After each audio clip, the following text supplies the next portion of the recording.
First drug I ever really done was methamphetamine. It just turned me into a monster. I mean, I've done things that I swore I would never do. They took me places I swore I'd never go. Meth took a hold of Seth Brown and didn't let go. 8 treatment centers and 30 detoxes later, a court order landed him at the Healing Place in Louisville. He's clean now, meth-free, but the road here was rough. He lied, he stole, he eventually hit rock bottom.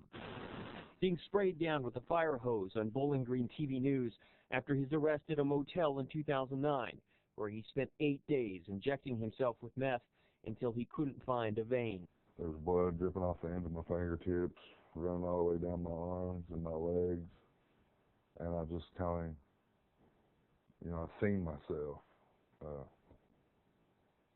And I remember I threw my syringe across the room, and I said, God help me.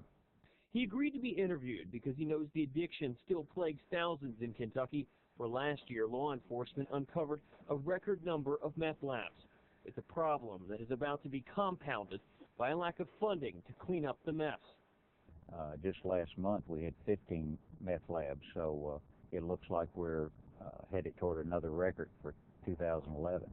For every pound of meth produced, This is actually meth, isn't it? it creates 5 pounds of corrosive toxic waste. And just as contractors come each week to haul it away from the Kentucky State Police posts where it is stored, it seems like more comes in. It's a serious problem that is going to have to be addressed sooner instead of later.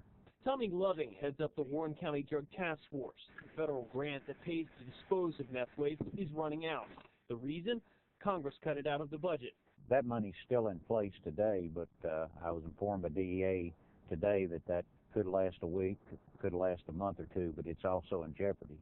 That means that a state strapped for cash like Kentucky, there is no way to pay to clean up meth labs, compounding an already huge problem.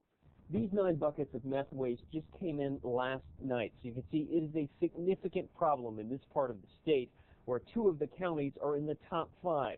The county in the state with the most problems with meth, number 1, Jefferson.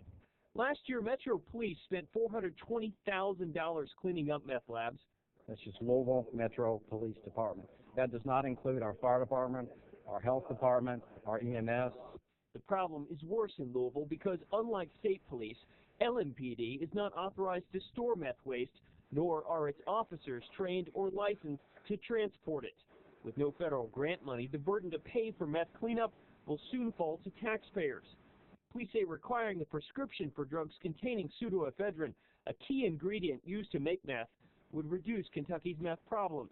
But ask Seth Brown, and he'll tell you users will always find a way around it. That's just a symptom of the problem anyway, the problem's right here. Brown says the solution won't be found in the halls of Congress or the state legislature. He says treatment and his arrest were the best things that ever happened to him. To be honest with you, man, my life's on the line. There is not a doubt in my mind that if I go back out doing the things that I've done again, they'll be burying me. He says he prays every night for the drug informant who turned him in. But meth was so powerful in that lie, man, that you're doing good, man, you're right on point, That's the beast with the meth. If I can just say one thing that would help somebody who thinks there is no hope or is incarcerated or whatnot, there is a way out, If you're sick and tired, there is a way out. But it's tough. It's a battle every day. Bennett Haberly, Fox 41 News.